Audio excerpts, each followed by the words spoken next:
Saudações, meus irmãos e minhas irmãs, em nome de nosso Senhor e Salvador Jesus Cristo, neste primeiro domingo de 2021 e também nesse primeiro culto, do ano de 2021, porque o culto do dia 31, a gente estava terminando o anterior, não estava começando, o novo culto, embora já tenhamos terminado o culto já dentro do novo ano, nos primeiros minutos do novo ano. Então, esse culto é o primeiro culto de 2021, nesse domingo pela manhã. Que o Senhor possa estar recebendo a nossa adoração, e Ele quer receber.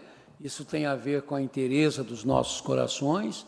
Então, dos nossos corações, vamos deixar sair o louvor, vamos deixar sair as expressões de adoração ao Senhor, a Jesus Cristo, nosso Salvador, que é a causa da igreja existir, de nós estarmos aqui reunidos mais uma vez.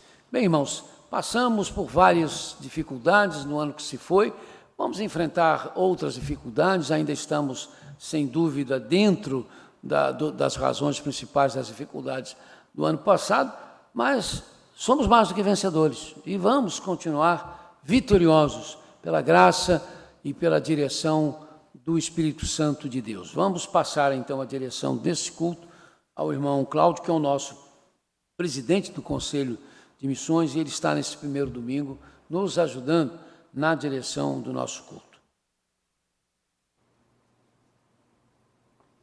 Muito bom dia, minha irmã, muito bom dia, meu irmão. Seja bem-vindo, visitante, que está junto aqui conosco, para que neste primeiro domingo de 2021 nós prestemos o nosso culto de louvor e adoração a Jesus Cristo, nosso único e suficiente Salvador, o único também digno de toda honra, glória e poder. Eis, as coisas velhas já ficaram para trás, eis que tudo se fez novo. Tema do culto desta manhã: alegro-me em fazer a tua vontade, não a minha vontade, essa vontade influenciada pelo pecado, que não é boa, é deformada e é de pouco bom grado, mas a vontade de Deus, que é sempre perfeita, que é sempre boa, que é sempre agradável. Alegremos-nos, então, em fazer a vontade do Senhor, do nosso Deus, daquele que nos dá a vida, daquele que nos dá a saúde, daquele que nos mantém de pé. Convido os irmãos aí em seus lares, para que com os nossos corações juntos e também os nossos propósitos em harmonia, leiamos o texto de introito, que está no Inário para o Culto Cristão, número 432. Leiamos em uníssono. Tenho grande alegria em fazer a tua vontade, ó meu Deus. A tua lei está no fundo do meu coração. Eu proclamo as novas de justiça na grande assembleia. Como sabes, Senhor, não fecho os meus lábios. Amém. Que o Senhor abençoe a sua palavra. Agora, com o hino congregacional, com o nosso ministro de música, Valci Rocha. Bom dia, amados irmãos, amigos que estão conosco, unindo seus corações em louvor a Deus. Louvemos a Deus, então, com precioso é Jesus para mim, 456, do Inário para o Culto Cristão. Eis que ponho em Sião uma pedra angular, escolhida e preciosa, e aquele que nela confia jamais será envergonhado. 1 Pedro 2, 6.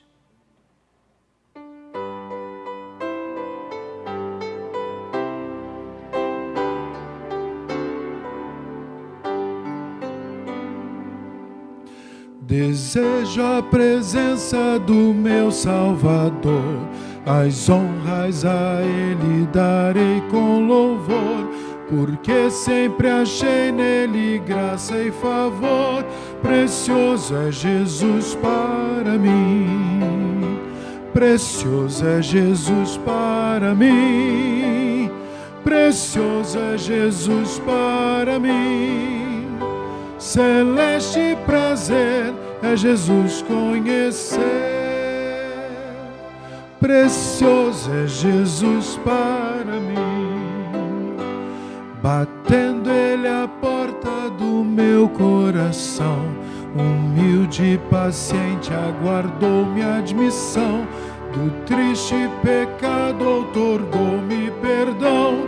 Precioso é Jesus para mim, precioso é Jesus para mim, precioso é Jesus para mim. Celeste prazer é Jesus conhecer. Precioso é Jesus para mim. Firmado em Jesus eu terei no final futuro de glória na vida eterna. Feliz viverei já liberto do mal.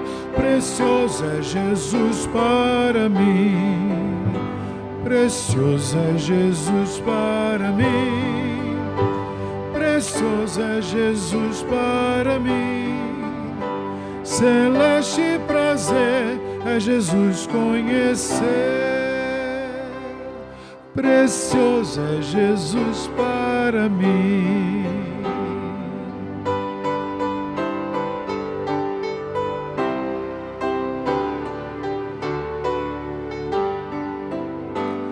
Na glória minha alma deseja habitar, e mais com o Mestre se identificar, com todos os salvos servir e adorar. Precioso é Jesus para mim, precioso é Jesus para mim, precioso é Jesus para mim. Celeste prazer é Jesus conhecer. Precioso é Jesus para mim.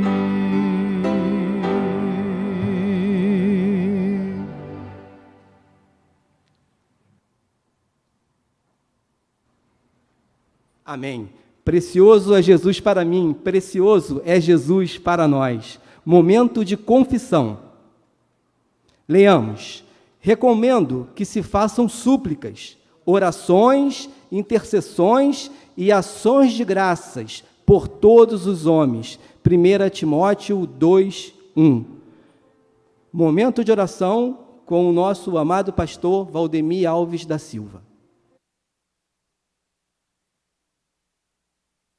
Inclinemos, irmãos, as nossas cabeças, fechemos os nossos olhos, coloquemos nossas mentes e corações no trono da graça de Deus e oremos. Senhor, ensina-nos a voltarmos aos nossos cultos presenciais. Dá à tua igreja, Senhor, direção, orientação, para batalharmos e enfrentarmos de forma correta os desafios que são colocados diante de nós.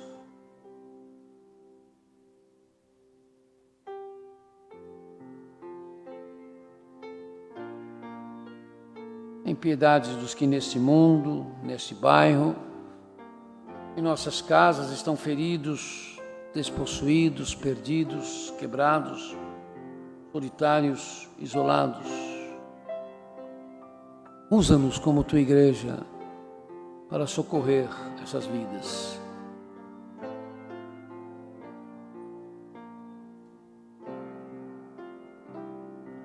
Tem misericórdia dos que morrerão ainda hoje, Senhor. Misericórdia dos entes queridos dessas pessoas, para que suportem o vazio, a solidão, a saudade. Tem misericórdia dos que já estão passando por isto, sofrendo esse vazio, a saudade, dos que se foram.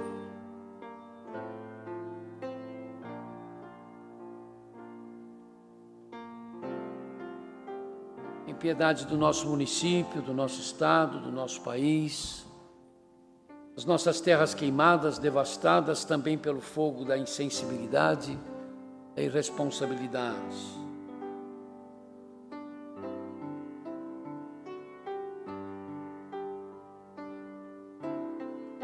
Dá sabedoria ao nosso presidente, aos seus ministros, aos governadores. Abençoa os prefeitos recém-possados, todos os políticos que realmente querem o bem do país, o bem da nação.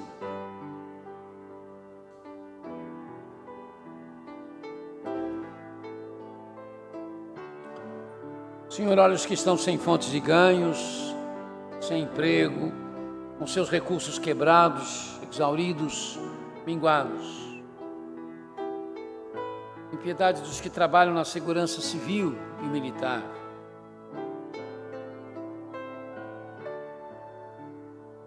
Faz-nos entender que a diversidade étnica, racial, é uma das tuas maneiras, de forma imparcial, nos mostrar a beleza do teu amor, perfeito e real, por todos nós.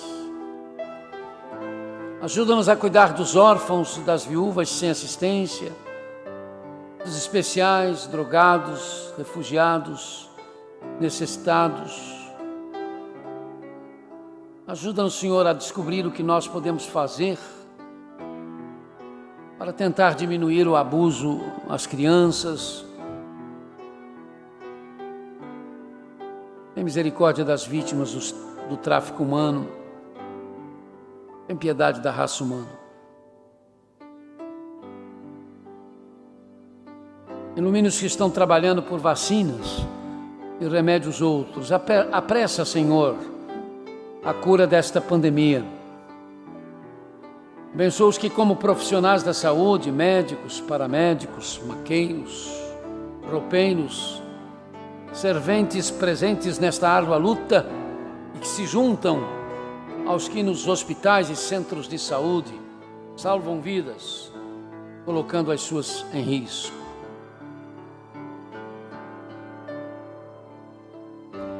Vamos orar pelos pais e mães de oração.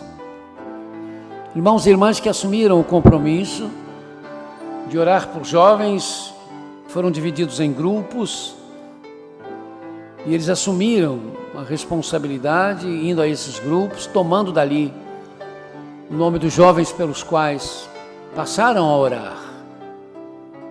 Esse é um ministério, irmãos, sem prazo para acabar.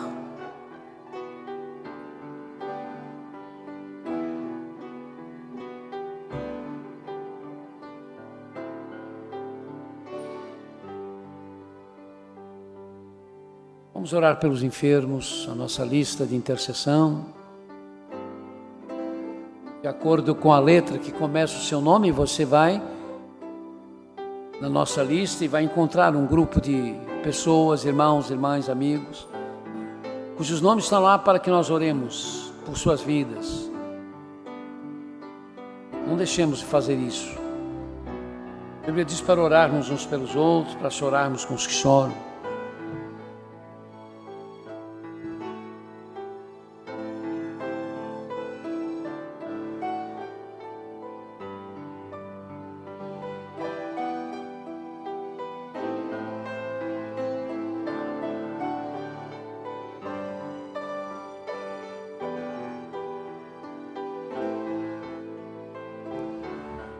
Senhor, te pedimos pelo teu povo comprado pelo seu sangue em Cristo na Eritreia. Irmãos, agora poderão abrir os olhos para mirar o slide, na qual nós também passamos algumas informações, enquanto nós lemos aqui um texto sobre esse país e a necessidade de nossas orações pelo mesmo. A Eritreia é um país que faz parte da África extremo-oriental, região também chamada de o Chifre Africano.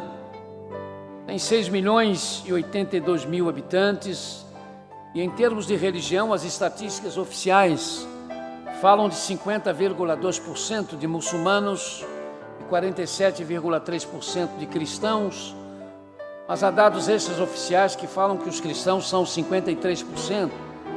E os muçulmanos 39%, mas não há como se afirmar ou negar isto.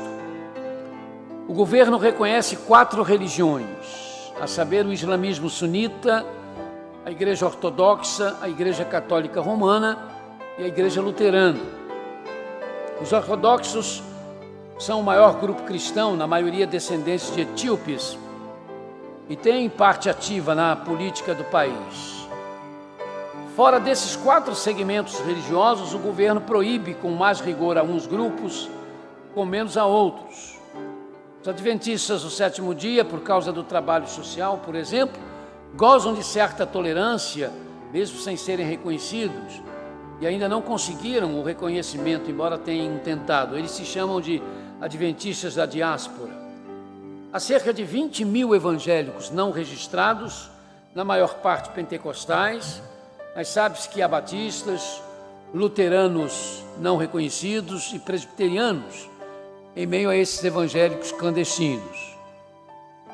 Dentre esses 20 mil que estão os ainda cerca de 3 mil cristãos evangélicos presos, em situação subhumana, acusados de reuniões ilegais, havendo denúncias de torturas e de mortes entre eles. O primeiro-ministro da Etiópia, Abiy Ahmed Ali, que é pentecostal, tem negociado com o governo eritreu em favor da libertação desses prisioneiros e já conseguiu a libertação de vários, mas há ainda esses 3 mil. Helen Berhane, uma cantora evangélica ligada a um grupo não registrado, se tornou no símbolo dos cristãos perseguidos no país após ter sido jogada em um container e sofrer torturas até ser solta graças às pressões internacionais e sair do país. A Igreja Luterana reconhecida, e que tem cerca de 80 mil membros, às vezes tenta ajudar os outros cristãos evangélicos, mas é vigiada e ameaçada de perder seus direitos por isto.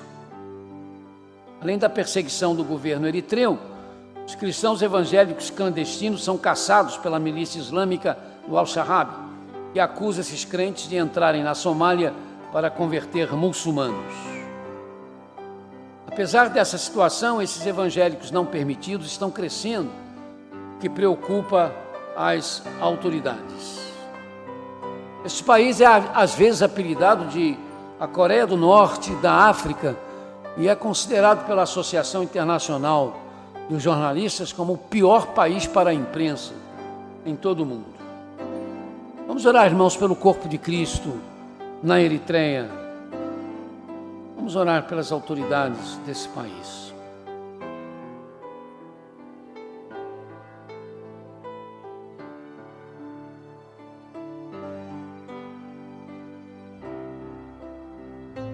Senhor, que as orações dos teus servos chegaram ao teu trono de graça por todos os pedidos que aqui foram colocados, sejam as confirmações, Senhor, dos desejos também dos nossos corações. Continua, Senhor, nos assistindo, nos dando a tua graça, a tua presença e misericórdia. Em nome de Jesus. Amém e amém.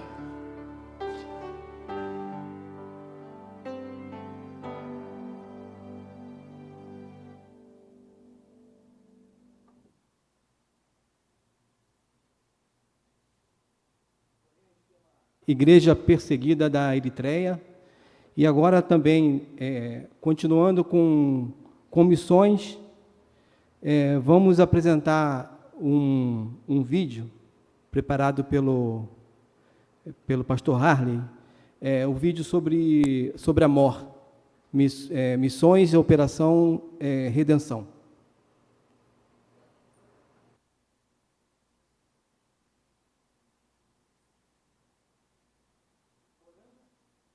De onde você fala? Do Acre. Acre. Que estado que é Acre? Se você correr, talvez ainda dê tempo de preparar a sua viagem de 13 a 26 de janeiro de 2021. Nesses dias, uma equipe missionária da Operação Redenção estará novamente no estado do Acre, no extremo sul do estado do Amazonas, divisa com a Bolívia e com o Peru, para trabalharem com assistência social cristã e assistência missionária de evangelização direta entre os rios Moa e Boa Fé. Se você gostaria de ir, pode ligar à secretaria da igreja, onde com certeza lhe será passado o indicado o telefone da Operação Redenção e instruções iniciais de viagem com os evangelistas, professores, médicos, dentistas e outros voluntários que estarão ali em contato direto com os povos ribeirinhos dos muitos lugares. As atividades serão intensas, o calendário está cheio, com evangelismo de casa em casa, atendimentos médicos, odontológicos, treinamento para ministério com crianças, treinamento para liderança em geral, tudo rodeado pela maravilhosa natureza conforme foi criada por Deus. Anote então com cuidado as datas que vão ainda aparecer ao final desse vídeo e ore agora conosco. Senhor, agradecemos pelo projeto de Operação Redenção ali no Acre, que a tua bênção esteja sobre cada dia, sobre cada pessoa, sobre cada lugar, naqueles momentos, naquelas ocasiões em que a tua palavra será pregada aos corações daqueles amigos ali do estado do Acre. Nós oramos em nome de Jesus. Amém. A esperança de salvação está na cruz do Rei Jesus. Por sua graça encontro paz e ao perdido vida.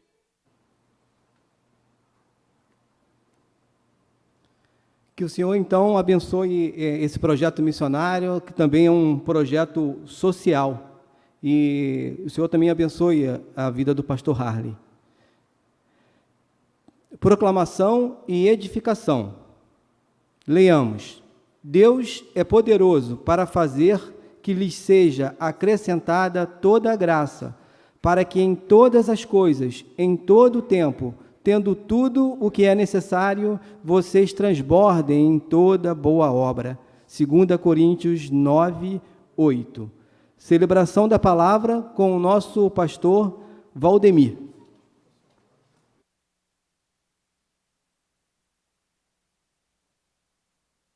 Meus irmãos, é óbvio que nós temos as nossas preocupações em relação a esse tipo de atividades importantíssimas que têm nos enriquecido espiritualmente ao longo dos anos, né, que nós temos tido contatos com a Operação Redenção. Nós queremos crer e cremos.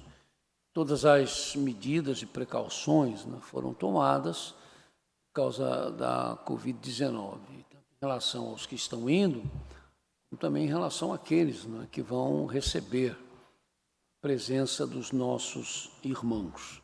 Então fica aqui apenas a anotação, né, da nossa preocupação para que nós somemos as nossas orações em torno disto, né, para que tudo realmente possa começar e se desenrolar e acabar. Tudo bem, ok? Vamos então, irmãos, compartilhar do texto para esta manhã. O tema da nossa reflexão é por causa de Cristo. E o texto é o texto de Colossenses, capítulo 3, versículo 11. Colossenses 3, 11.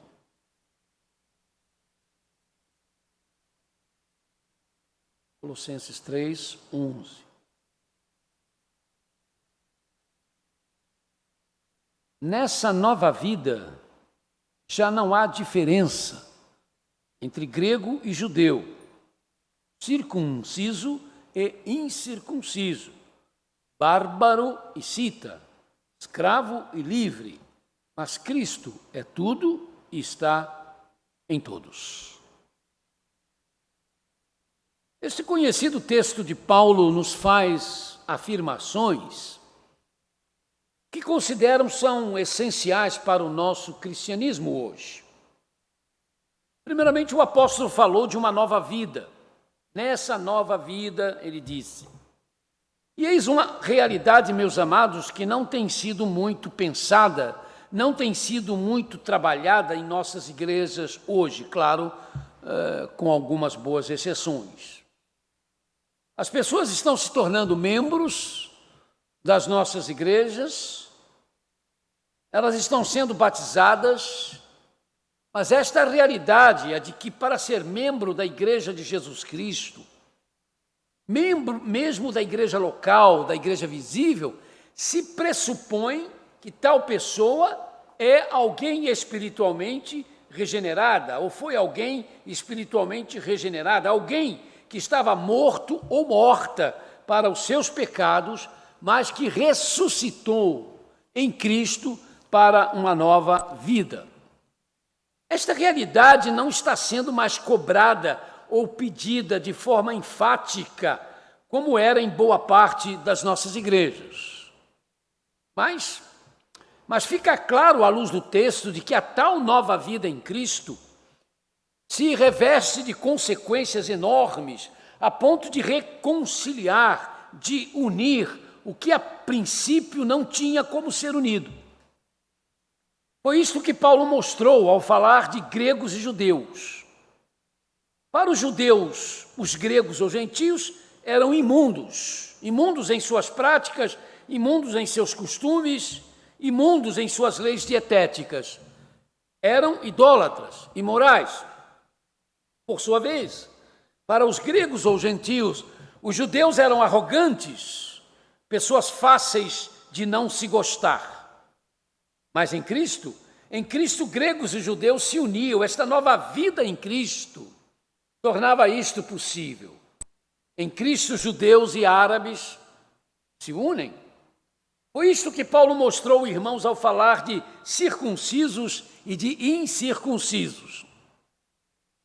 Para os judeus, a não circuncisão era a demonstração inequívoca de se estar fora do povo de Deus e, por isso, espiritualmente falando, se estar na miséria.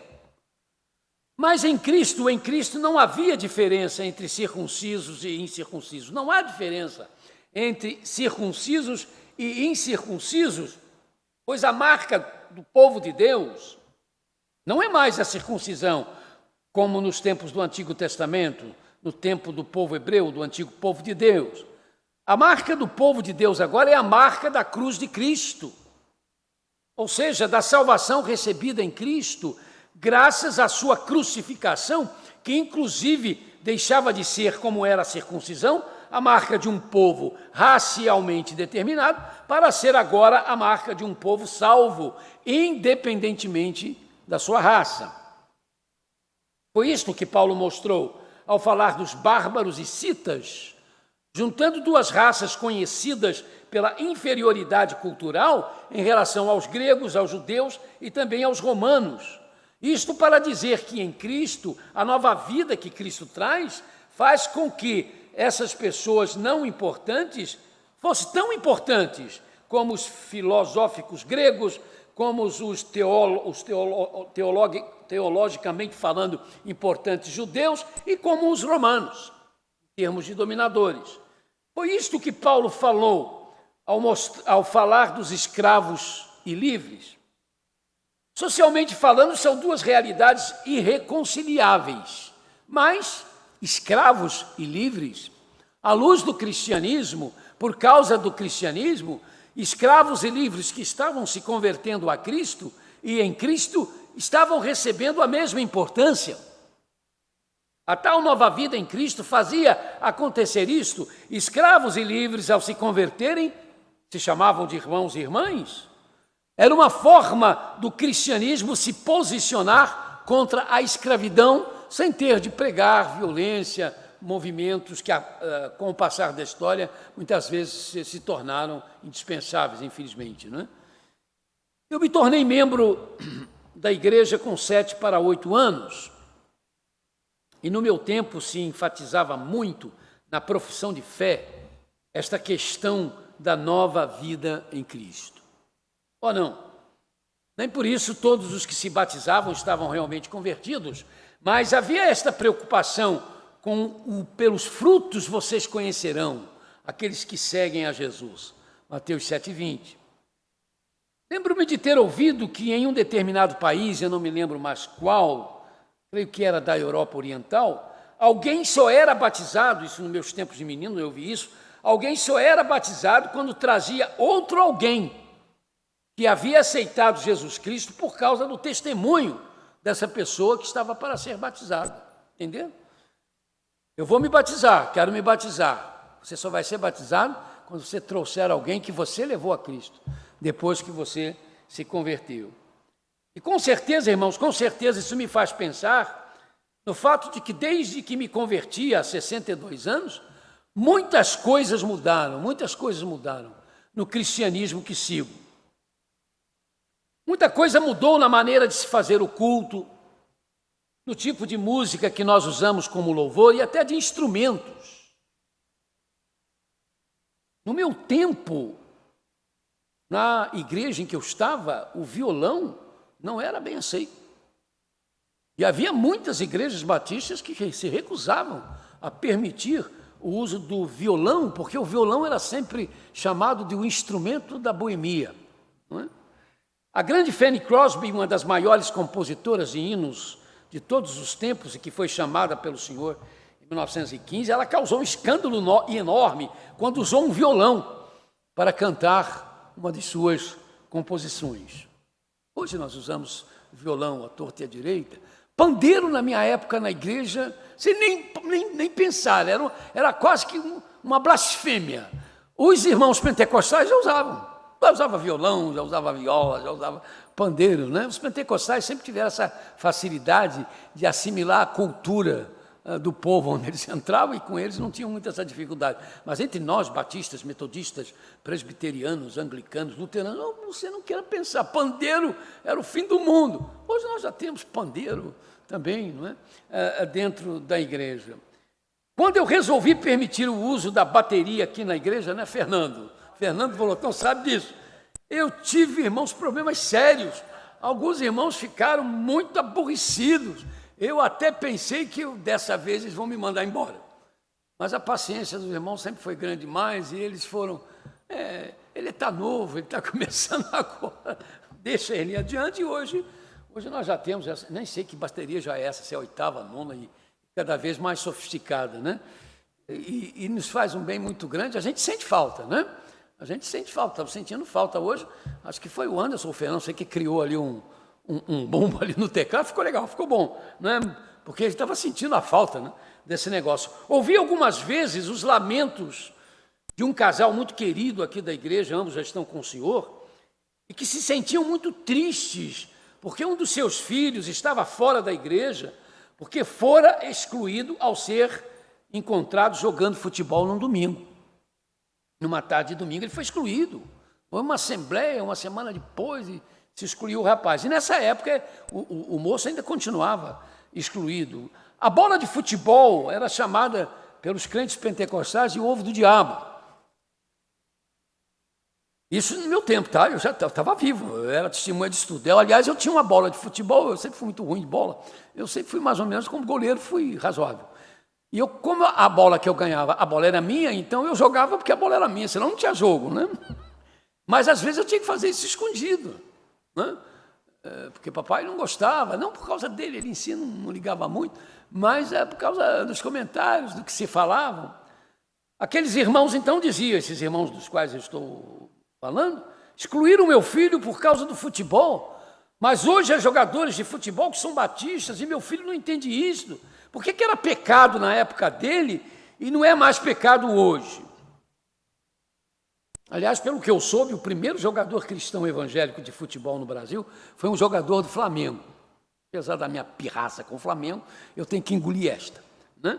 O primeiro jogador evangélico no Brasil de um time de futebol foi jogador do Flamengo. Ele era membro de uma igreja batista aqui no Rio, mais próxima do centro da cidade, pastoreada por um dos ícones da nossa denominação, e ele foi orientado para não dizer à imprensa que era evangélico. Não só por causa da imprensa, mas por causa de crentes de outras igrejas que não iam saber o que fazer com aquilo, como é que é, crente e jogador de futebol. Em 1954, aconteceu em São Paulo o Congresso da Juventude Batista Mundial, foi quando o Dr. Billy Graham veio pela primeira vez ao Brasil. Os jovens batistas norte-americanos trouxeram um time de basquete, só formado por universitários batistas, e houve jogos desse time com vários times de basquete da Liga Oficial do Brasil. E no intervalo das partidas, os americanos davam literatura evangélica aos jogadores brasileiros, convidavam-nos para assistir às programações do Congresso Mundial da Juventude, não é? E acontece, porém, que começaram inevitavelmente os protestos. Houve dezenas de protestos no Jornal Batista, de batistas exaltados, dizendo que o mundanismo estava chegando aos jovens batistas brasileiros. Em 1932, aí não, já não foi do meu tempo, eu não tinha nascido. Uma irmã da PIB de Campo Grande foi excluída por ter sido vista andando de bicicleta na Praça Raul Boaventura. Mudanças, irmãos, são inevitáveis. E a questão de pecados, muitas vezes, está presa a situações ocasionais. Não, nunca foi pecado se andar de bicicleta. Claro que não. Mas em 1932, uma mulher andar de bicicleta, aqui no chamado Sertão Carioca, era assim que a gente era chamado, Sertão Carioca, era motivo de escândalo para a sociedade comum, e por isso a igreja não teve jeito, teve que disciplinar a irmã, provavelmente porque ela disse que não ia deixar de andar de bicicleta, né? Em uma região da Índia, assoviar, eu já tenho dito isso aqui algumas vezes, em uma região da Índia, assoviar é algo associado pelos hinduístas aos espíritos demoníacos. E por isso os cristãos daquela região não assoviam. Eu ia passar um mau bocado, porque eu gosto muito de assoviar. Os cristãos estrangeiros que chegam à região são orientados para não assoviarem. Se um cristão assoviar nessa região, estará sendo motivos de escândalo para os não cristãos. Então mesmo não estando o assoviar realmente associado a espírito demoníaco nenhum, os cristãos não assoviam lá para não fechar as portas à pregação. Com certeza, irmãos, o que é pecado, no entanto, é sempre pecado. O adultério é sempre pecado, a corrupção é sempre pecado, a maledicência é sempre pecado, o sexo não natural é sempre pecado, o não perdoar quem nos pede para ser perdoado é sempre pecado. A questão está no fato de que as mudanças que vão acontecendo em termos de filosofias de vida, de modo de vestir, na música, nos relacionamentos sociais e conjugais, tendem a mudar os conceitos de pecado. Por isso nós precisamos prestar atenção ao texto que lemos e que nos colocam diante de verdades que nós não podemos esquecer e que nos destaca a importância que Jesus Cristo tem de ter para nós, porque o texto diz, mas Cristo é tudo em todos. Este Cristo é tudo e está em todos, porque precisa ser seriamente considerado, porque esta realidade não muda. E porque esta realidade não muda, isso nos ajuda a manter o que praticamos entre nós sem mudar em relação àquilo que não pode e não deve mudar. Este Cristo é tudo em todos e nós, os crentes nele, temos que nos apossar cada dia mais disso, porque Paulo escrevendo aos cristãos, destaca isso, que Cristo é tudo em todos, no sentido de que ele tem a ver com a mensagem básica do Evangelho, que Jesus veio e morreu e ressuscitou para nos trazer a relação certa com Deus. E é esta convicção que torna a igreja reconhecível sempre como a igreja, não importa o tempo. Esta centralidade de Jesus e esta boa notícia de que Jesus tira o nosso pecado e restaura a nossa relação com Deus é o que tem de nos estimular a zelarmos pela doutrina sem cairmos na intolerância e nem no radicalismo. Não. As doutrinas que comecei a aprender a partir dos meus 8 anos não mudaram, são as mesmas, mas sem dúvida passaram a ter novas abordagens, algumas pertinentes, necessárias, outras nem tanto. Se, enquanto nos apegarmos às boas notícias da salvação em Jesus somente, tendo-o como Senhor e Salvador absoluto, e a tê-lo não da boca para fora, mas no coração, como o nosso tudo, não entraremos em pânico quando as realidades sobre a igreja, sobre a música, sobre o código de vestimentas, sobre a estrutura organizacional e denominacional estiverem passando por adaptações. Quando o nome de Jesus se torna na razão do que somos e do que cremos, sempre haverá, irmãos e irmãs, sempre haverá em nós a percepção daquilo que não pode ser mudado. Coisas do tipo: deixará o homem seu pai e a sua mãe para se unir à sua mulher, serem ambos uma só carne. Marcos 10, 7, repetição do que está em Gênesis 2, 25. Esta é a doutrina do casamento. Primeiramente, que o casamento é de um homem com uma mulher. Deixará o homem seu pai e a sua mãe para se unir à sua mulher, não às suas mulheres. Houve necessidade da poligamia, até mesmo por parte de servos de Deus no passado, por razões sociais. As mulheres eram muito mais desamparadas do que hoje, e quando não conseguiam casar, era uma tragédia, porque as mulheres dependiam dos maridos e depois dependiam dos filhos para serem mantidas. Então houve situações contextuais onde o casamento com mais de uma mulher, onde o homem podia ter mais de uma esposa, foi admitido, mas nunca foi o ideal, queridos, nunca foi. O texto de Gênesis, no início da criação, disse isso: deixará o homem seu pai e sua mãe para se unir à sua mulher. E Jesus, quando dá o imprimatur a este texto, repete esse texto, também usa desta forma: deixará o homem pai e mãe para se unir à sua mulher, não às suas mulheres. Também esse texto nos mostra que o casamento é de um homem com uma mulher, e não um homem com um outro homem, não de uma mulher com outra mulher.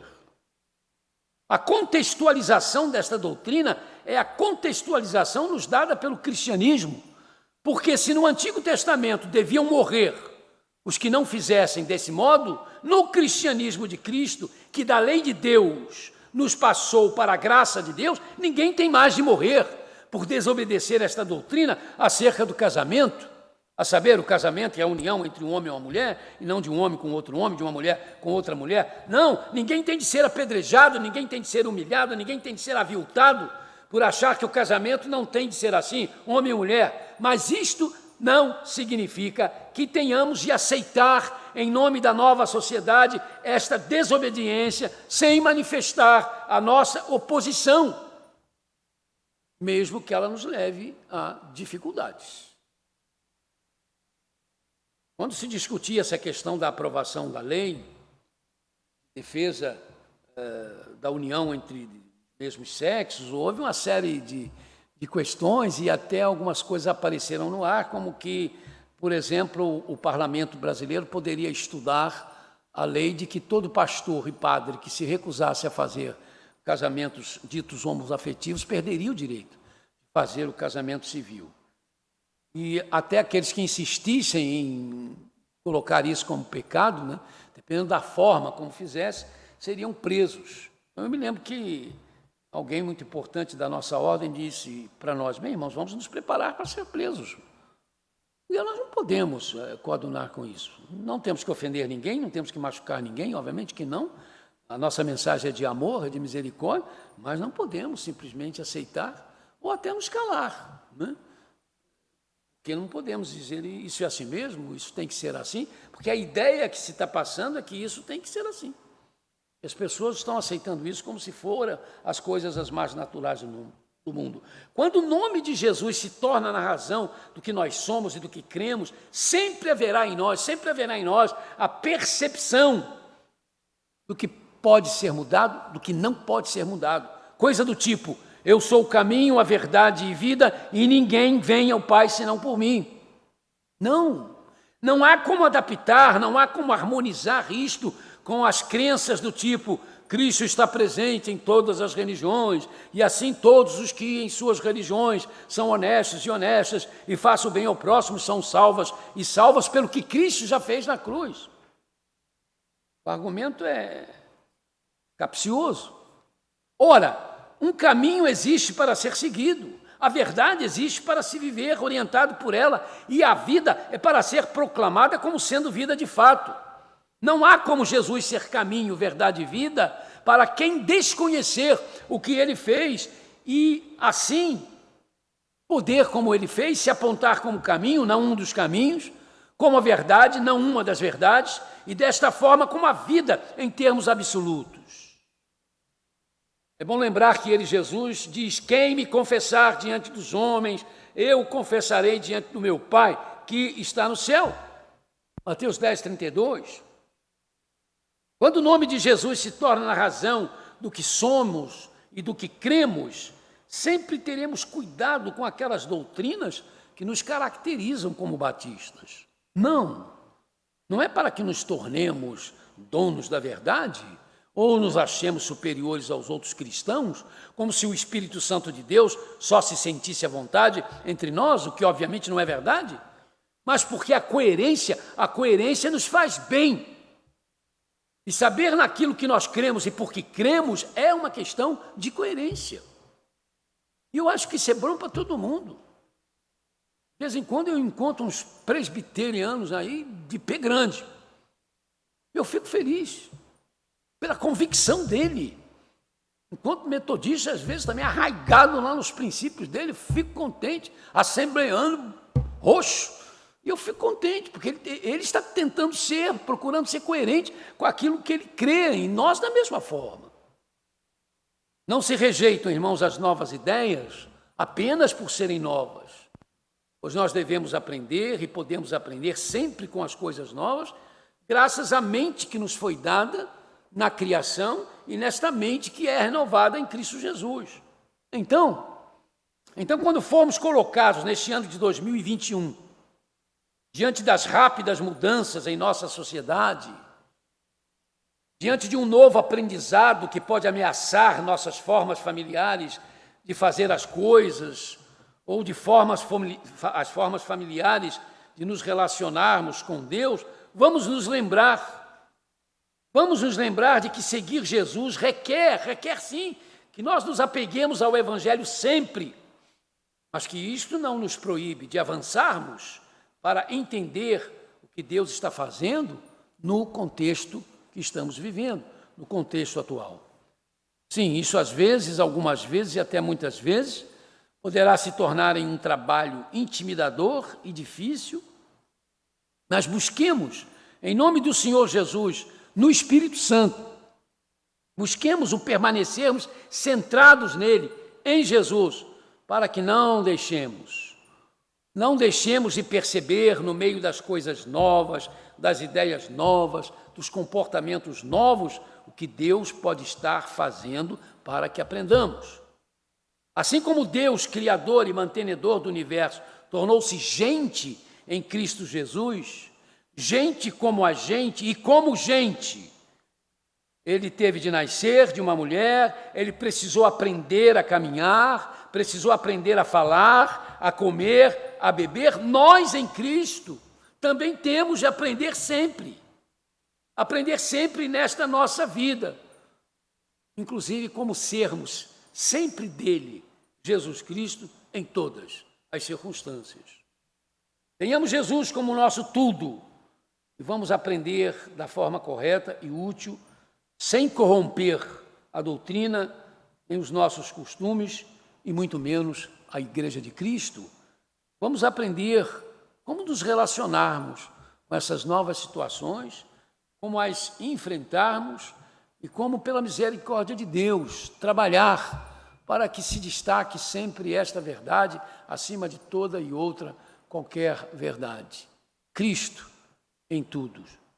Cristo em todos e em tudo. Que Deus nos abençoe. Amém. Vamos então, meus amados, para a nossa parte final. Vamos ter então o nosso momento de consagração, né? Nossos dízimos e ofertas, finalmente, e depois a bênção final.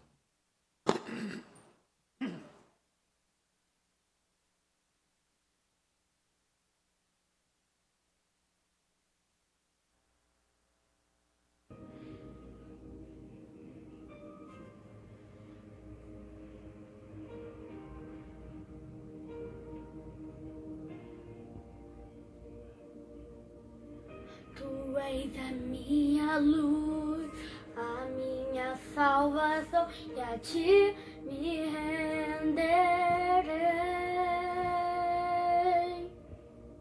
Se ao teu lado estou, seguro em tuas mãos, eu nada temerei.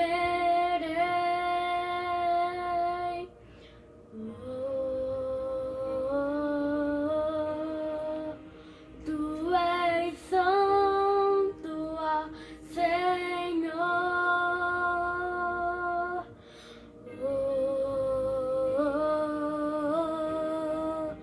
Tu és digno de louvor. Só em ti confiarei, eu nada temerei.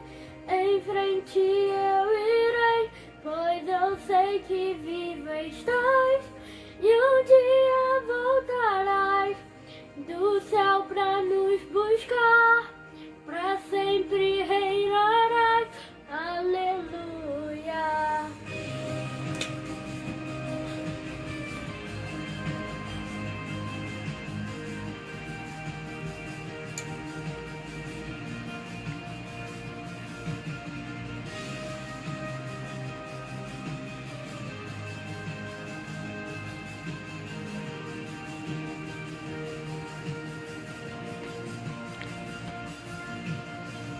Tu és a minha luz, a minha salvação, e a ti me renderei. Se ao teu lado estou, seguro em tuas mãos, eu nada temerei.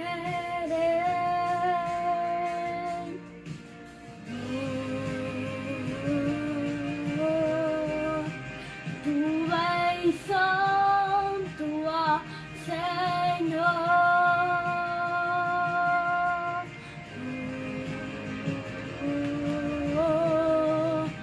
Tu és digno de louvor. Só em ti confiarei, eu nada temerei. Em frente eu irei, pois eu sei que vivo estás, e um dia voltarás do céu pra nos buscar, pra sempre reinarás. Aleluia. Só em ti confiarei, eu nada temerei. Em frente eu irei, pois eu sei que vivo estás, e um dia voltarás do céu pra nos buscar, pra sempre reinarás. Aleluia.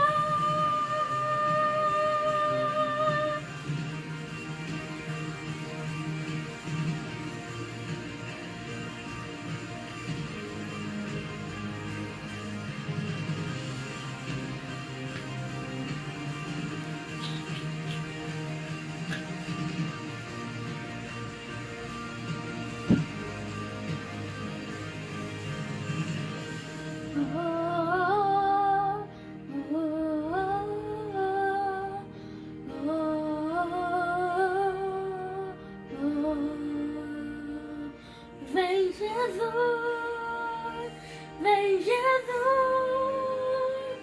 Maranata, ora vem Senhor Jesus.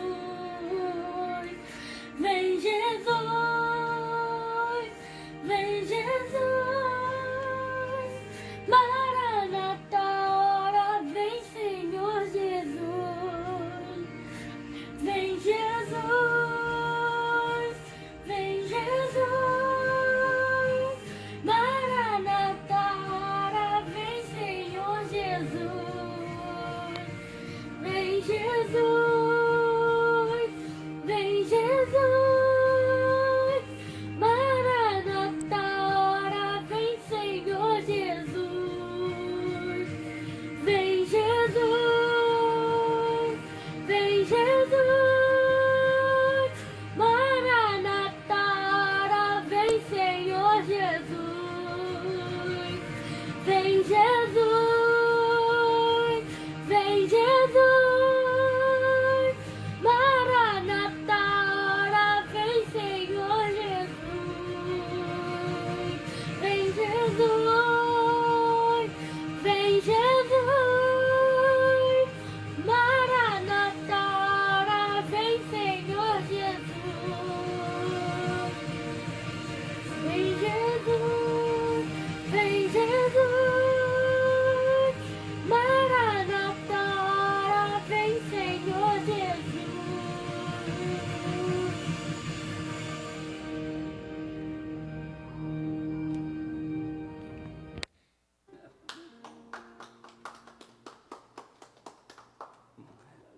Maranata, ora vem, Senhor Jesus.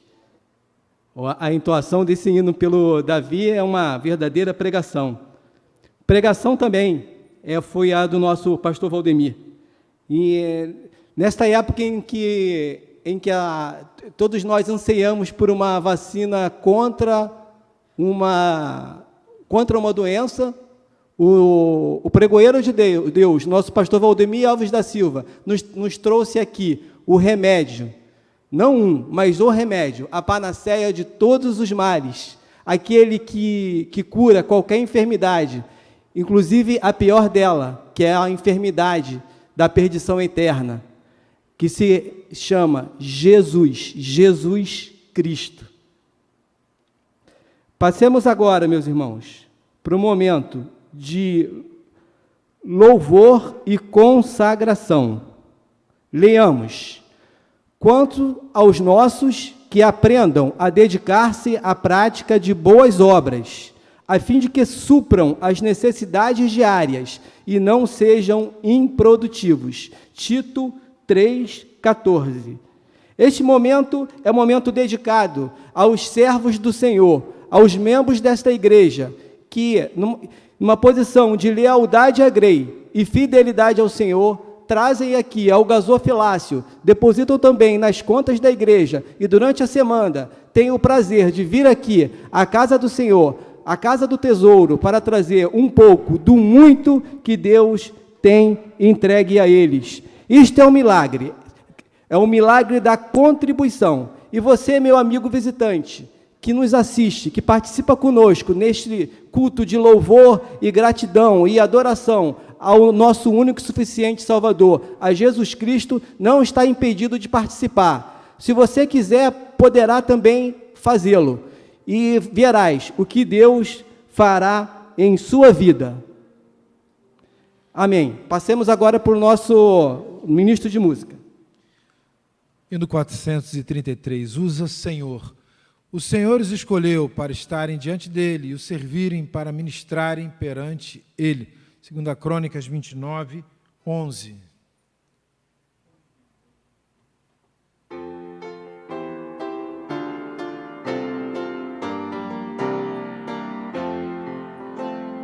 Usa, Senhor, todo o meu ser para teu louvor, mãos, pés e voz, tudo consagro a ti. Não há no mundo nada melhor que dia a dia trabalhar por Jesus. Por isso tudo te entrego, ó Deus, enquanto neste mundo eu viver. Usa, Senhor, todo o meu ser para teu louvor, mãos, pés e voz, tudo consagro a ti.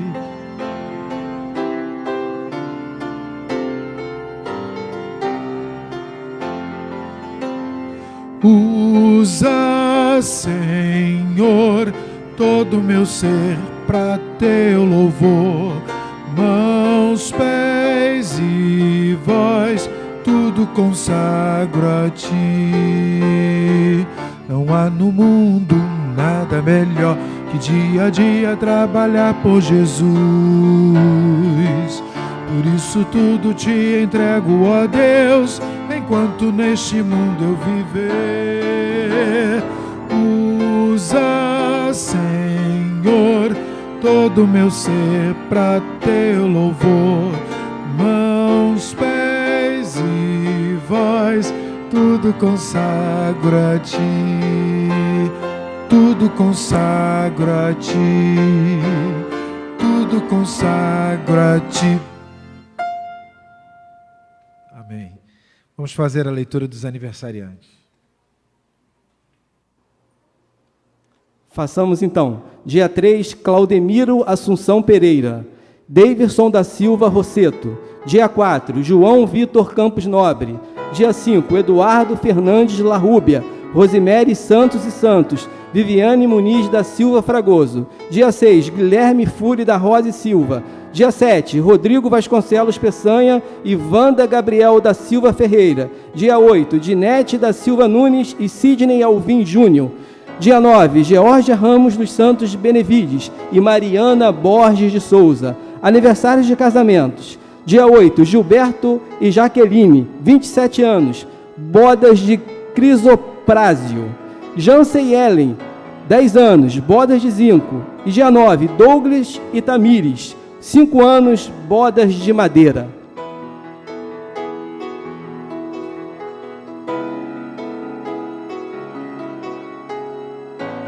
Vamos entoar então o hino dos aniversariantes.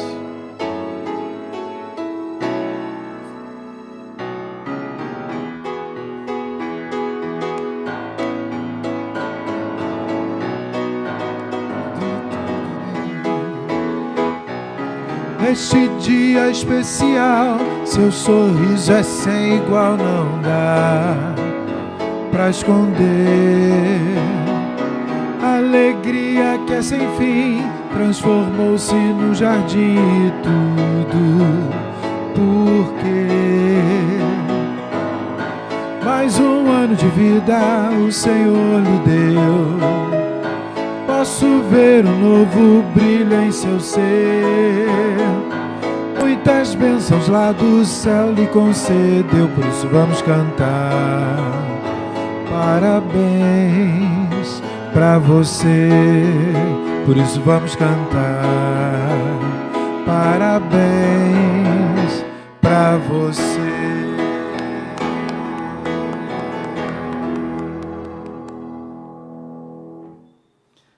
Senhor, nós somos agradecidos por esses nossos irmãos que completaram mais um ano de vida. Obrigado, Senhor, porque o Senhor teve misericórdia de cada um deles. Obrigado também, Senhor, por aqueles irmãos que completaram mais um ano de vida conjugal. Que o Senhor seja uma realidade na vida de cada um. E pedimos, Senhor, também, por aqueles que entregaram os seus dízimos, as suas ofertas, as suas contribuições missionárias, que com esses recursos é que conseguimos manter as atividades da nossa igreja e os nossos missionários nos campos. Assim que agradecemos, Senhor, em nome de Jesus. Amém. Declaração final. A declaração final, apenas comunicar aos irmãos que ontem, sábado, foi chamado à presença do senhor o pastor Admar, depois de lutar, internado contra a Covid-19, mas o senhor chamou então à sua presença. Nós já nos juntamos à família, não é? Buscando o consolo do Espírito Santo de Deus e agradecendo a Deus a vida do pastor, é meu primo, durante o tempo que ele esteve entre nós. Foi bom ter conhecido, né?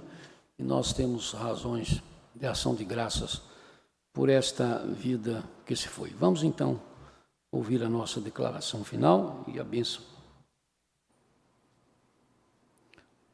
O próprio Senhor da paz lhe dê a paz em todo o tempo e de todas as formas.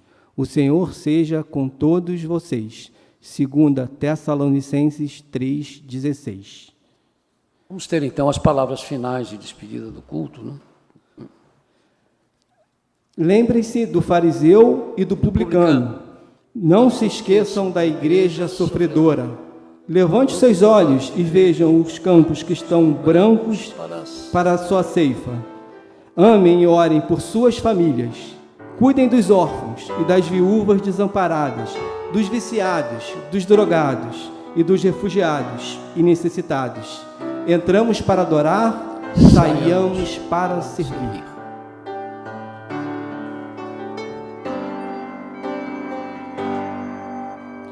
Ah.